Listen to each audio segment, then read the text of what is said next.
নাজিৰা পৌৰসভাৰ এয়া উপদেশ নে আৰ্হি প্ৰশ্ন নাজিৰাবাসী ৰাইজৰ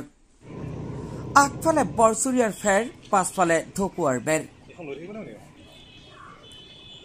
নাজিৰা নগৰলৈ সোমাই আহিলে এই বাক্যশাৰী মনত পৰে কাৰণ নাজিৰা নগৰলৈ দীঘল দলংখন পাৰ হৈ আহিলে দেখিবলৈ পাব নাজিৰা পৌৰসভাৰ দ্বাৰা প্ৰচাৰিত স্বচ্ছতাৰ ওপৰত এখন ডাঙৰ হোৰ্ডিং য'ত লিখা আছে য'তেই পৰিষ্কাৰ ততেই সংস্কাৰ এই হোৰ্ডিংখনৰ পাছলৈ চালেই নাজিৰা নগৰত জাবৰ জোঁথৰ পেলোৱা একমাত্ৰ স্থান যি স্থানৰ বাবে নাজিৰা নগৰলৈ প্ৰৱেশ কৰিয়েই দুৰ্গন্ধত নাকত হাত থৈ প্ৰৱেশ কৰিবলগীয়া অৱস্থা সৃষ্টি কৰিছে নাজিৰা পৌৰসভাই নাজিৰা নগৰৰ এই স্থানৰ কাষতে আছে এখন জুনিয়ৰ কলেজ এটা থেৰাপি চেণ্টাৰ হোটেল আদি কৰি বহুখিনি ব্যৱসায়িক প্ৰতিষ্ঠান আজি পৌৰসভাৰ কৃপাত যি দুৰ্গন্ধময় এক পৰিৱেশৰ সৃষ্টি হৈছে তাক লৈ আজি সেই স্থানত থকা স্থানীয় ব্যক্তিৰ লগতে থেৰাপি চেণ্টাৰৰ কৰ্তৃপক্ষই সংবাদ মাধ্যমৰ আগত কয় যে এই দুৰ্গন্ধময় পৰিৱেশৰ বাবে স্বাস্থ্য ঠিক কৰিবলৈ অহা ৰোগীৰ লগতে থেৰাপি চেণ্টাৰটোৰ কৰ্মচাৰীসকলৰ স্বাস্থ্য বহুত অৱনতি হৈছে নাকত হাত দি জুনিয়ৰ কলেজৰ ছাত্ৰ ছাত্ৰীসকলে অধ্যয়ন কৰিবলগীয়া পৰিৱেশৰ সৃষ্টি হোৱাৰ কথা অৱগত কৰিছে সেই কলেজৰ এজন অধ্যাপকে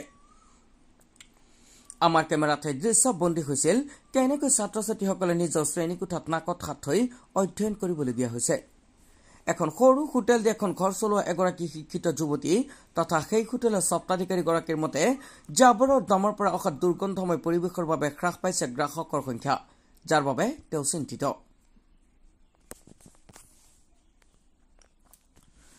নাজিৰা সাম্প্ৰতিক পৰিস্থিতিৰ ওপৰত প্ৰায়ে কাৰ্টুন চিত্ৰ অংকন কৰি ৰাইজৰ দৃষ্টিগোচৰ কৰা কাৰ্টুনিষ্ট ভাস্কৰজ্যোতি মহাসন্তৰ এক কাৰ্টুন চিত্ৰই উক্ত বিষয়টোৰ ওপৰত অংকন কৰা বিশেষ চিত্ৰখন সামাজিক মাধ্যমত সমাদৰ লাভ কৰিবলৈ সক্ষম হৈছে সংবাদ মাধ্যমৰ আগত ভাস্কৰজ্যোতি মহাসন্ত কয় যে এই বিষয়ে কোনো ৰাজনীতি নকৰি এক সুন্দৰ সমাধানৰ ব্যৱস্থা কৰিব লাগে বহু বছৰ আগতে সেই স্থানত প্ৰশাসনে দল সংগঠন তথা ৰাইজৰ দাবীত এখন পাৰ্কৰ নিৰ্মাণ কৰিছিল জাবৰ পেলোৱা বন্ধ কৰি কিয় পৌৰসভাই স্বচ্ছতাৰ ওপৰত নিজে এখন ডাঙৰ হোৰ্ডিং লগাই নিজেই পুনৰ অস্বাস্থ্যকৰ পৰিৱেশৰ সৃষ্টি কৰিছে এয়া এক ডাঙৰ প্ৰশ্ন ইয়াৰ পৰিৱৰ্তে তেওঁলোকে হোৰ্ডিং লগাই লিখিব লাগে পাৰিলে নাজিৰালৈ নাহিব যদিহে আহে মুখত মাস্ক মাৰি আহিব নহলে আপুনিও বমি কৰিবলগীয়া হ'ব পাৰে নগৰলৈ প্ৰৱেশ কৰিয়েই এই জাবৰখিনিৰ পৰা বহুতে সমস্যা হৈছে আপোনাৰ গোন্ধ যায় ভাত খাব খোৱা বোৱাটো কৰিবই নোৱাৰি বমি আহি যায় মানে বহুত সমস্যা ঘৰটোৱে এইটো লাইনতে আপোনাৰ দিশপৰীয়া আমাৰ ঘৰটো বেকতে পৰিছে গোটেইখন মানে গৈ গৈ গৈ গৈ ঘৰৰ ওচৰ পাইছেগৈ আৰু মানুহৰ ইমানে কষ্ট ল'ৰা ছোৱালীও মানে অশান্তি পাইছে দৰ্জা খিৰিকী খোলা নোখোলা একেটাই হৈছে মানে আপোনাৰ এই ব্ৰহ্মপুত্ৰ একাডেমীৰ শিক্ষানুষ্ঠানৰ মানে এজন শিক্ষক বিষয় শিক্ষক আৰু এই আমাৰ এই যোনটো গ্ৰাবেজ সমস্যাটো তাৰ কাৰণে আমি মানে বহুত দিনৰ পৰা আমি ভুক্তভোগী হৈ আছোঁ আৰু যোৱা আমি মানে কেইবাদিনো আমি তাৰ কাৰণে আমি কমপ্লেইনো কৰিছোঁ আমাৰ এই যোনটো জাবৰৰ সমস্যাৰ পৰা আমি ইমান দুৰ্গন্ধ ওলায় যাৰ কাৰণে আমাৰ স্বাস্থ্যৰ ক্ষেত্ৰত ভাবুকি আহি পৰিছে আমি এতিয়া আপোনালোকে চাব পাৰে যে আমাৰ সেই ল'ৰা ছোৱালীকেইটা ক্লাছ কৰি আছে তেওঁলোকে সেই নাকত মুখত হাত দি পিনি ক্লাছ কৰিব লগা হৈছে যিহেতু কৰোঁ আৰু বিশেষকৈ আমি আপোনালোকে হয়তো বহুতে চিনি পায় ভিগেন ইণ্ডিয়া যিটো নাজিৰা থেৰাপি চেণ্টাৰ হয় তাতে আমি কৰি আছোঁ আৰু বিশেষকৈ আমাৰ একেবাৰে কাষতে এই জাবৰখিনি পেলাই থকা হৈছে আজি বহু দিনৰ পৰা আচলতে পেলাই থকা হৈছে আৰু বিশেষকৈ আমি ৰাতিপুৱা 8:30 বজাৰ পৰা গধূলি 6 বজালৈকে ইয়াত থাকোঁ গোটেই দিনটোৱে আমি ইয়াত থকা হয় আৰু ইয়াৰ মানে যিমানখিনি দুৰ্গন্ধ বা ইয়াৰ পৰা ওলোৱা যিমানখিনি পলিউশ্যন গোটেইখিনি আমি আচলতে দিনটোত ভুগিবলগীয়া হয় যাৰ কাৰণে আমি ৰাতিপুৱা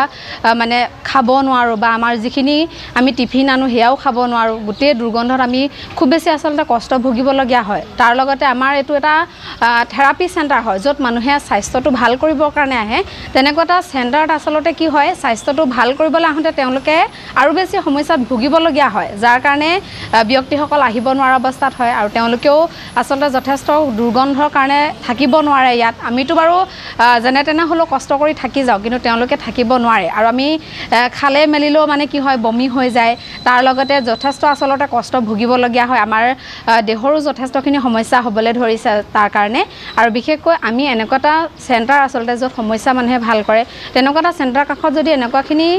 মানে পৰিস্থিতি হয় বা এনেকুৱা এটা পৰিৱেশ হয় তেতিয়াহ'লে মানুহৰ আৰু বেছি সমস্যা হয় আৰু বিশেষকৈ আপোনালোকে এই পৰিৱেশটো মন কৰিব ইয়াৰ ওপৰত এখন কলেজ আছে তাৰ লগতে আৰ্টৰ ক্লাছ আছে বা আমাৰ মানে বিভিন্ন অনুষ্ঠান আছে বেংক আছে আৰু আমাৰ থেৰাপি ইণ্ডাষ্ট্ৰি আছে তেনেকুৱা বিভিন্ন অনুষ্ঠান আছে গতিকে এনেকুৱা এটা অনুষ্ঠানত যদি আপোনালোকে তেনেকুৱাখিনি পৰিৱেশ সৃষ্টি হৈ থাকে তেতিয়াহ'লে আমাৰ সমাজখন আচলতে যিটো সুন্দৰ আচলতে পৰিৱেশ থাকিব লাগে সেই পৰিৱেশটো গঢ় লৈ নুঠে গতিকে আমি এটাই অনুৰোধ যাতে তেওঁলোকে এই সমস্যাখিনি দূৰ কৰে গোটেই সমস্যাত পৰিছোঁ বহুত দিনৰ পৰাই পৰি আছে জাবৰখিনি কিন্তু মাজে মাজে ভাবোঁ যে মিউনিচিপালিটি আমাক অকণ সহায় কৰিব বা কিবা জাবৰখিনি ইয়াৰ পৰা আঁতৰাব কাষতে থকা এতিয়া বিজ্ঞানৰ বিশেষকৈ প্ৰব্লেম হৈছে ইয়াতে মোৰ নিজৰ ৰেষ্টুৰেণ্ট এখন আছে যাৰ কাৰণে বিশেষ অসুবিধা হয়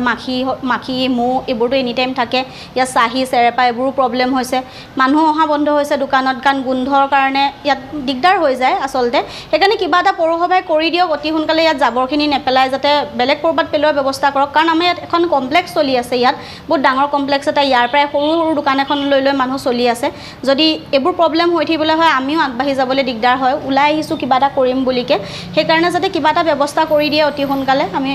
হয় এই নাজিৰা আৰু বালিঘাট শিমলুগুৰি তথা বালিঘাট সংযোগী যিখন দলং আছে দলংখনৰ পাৰ হৈ পেলাই আমাৰ নাজিৰা ফালে য'ত নাজিৰা নগৰ স্বাগতম লিখা আছে সেই অঞ্চলতে আপোনাৰ জাবৰ দম পেলায় আৰু এই সমস্যাটো আজিৰ নহয় বহুত পুৰণা সমস্যা আৰু সেই সময়তো বিভিন্ন দল সংগঠনে প্ৰতিবাদ তথা আস্মাকপত্ৰ প্ৰদান কৰাৰ পিছত মানে প্ৰশাসনে এখন ইয়াতে পাৰ্ক বনাইছিলে কিন্তু পাছত এই পাৰ্কখন কি কাৰণে নাইকিয়া হ'ল আমি নাজানো তাৰ পাছত দেখিলোঁ যে জাবৰ দমটো দিনক দিনে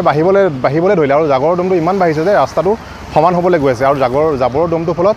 যথেষ্ট দুৰ্গন্ধময় পৰিৱেশৰ সৃষ্টি হয় আৰু দুৰ্গন্ধ পৰিৱেশৰ সৃষ্টি হোৱাৰ কাৰণে মই এটা কাৰ্টুন অংকন কৰি মানে বিষয়বিলাক দৃষ্টিগোচৰ কৰিব বিচাৰিছিলোঁ আৰু এটা আপুনি বস্তু দেখিব লক্ষ্য কৰিলে ইয়াত এখন হোৰ্ডিং লাগি আছে এটা লিখা আছে আমাৰ অসম স্বচ্ছ অসম য'ত পৰিষ্কাৰ ততে সংস্কাৰ এতিয়া এটা কথা কওকচোন পৌৰসভাই এইটো উপদেশ দিছে নে আৰ্হি দেখাইছে যে ইয়াত য'তে পৰিষ্কাৰ ততে সংস্কাৰ আৰু এটা কিন্তু অৱশ্যে তেওঁলোকৰ মই এটা ভুল নাই বুলি কাৰণে অনুভৱ কৰিছোঁ তাত লিখা আছে য'তে ত'তে শৌচ প্ৰস্ৰাৱ নকৰিব ৰাজহুৱা শৌচালয় বিভাগৰ এই হোৰ্ডিংখনত লিখিব লাগিছে য'তে ত'তে জাবৰ নেপেলাব মানে পৰিৱেশ প্ৰদূষণ ৰোধ কৰক কিন্তু তেওঁলোকে লিখা নাই কাৰণে আচলতে এই কামটো কৰি আছে আৰু ইয়াৰ উপৰিও যেতিয়া আপোনাৰ এই বিষয়টো যে সংবাদ মাধ্যমৰ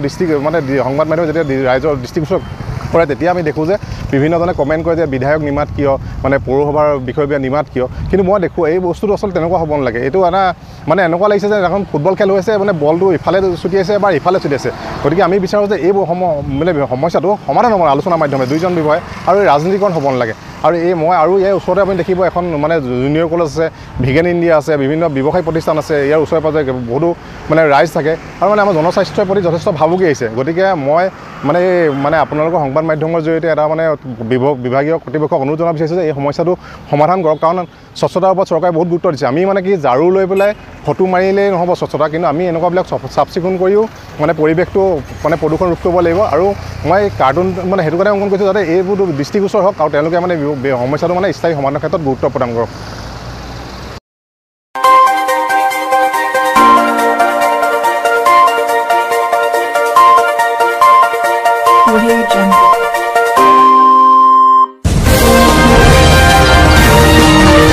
আপোনালোকে চাই আছে CNC Media News।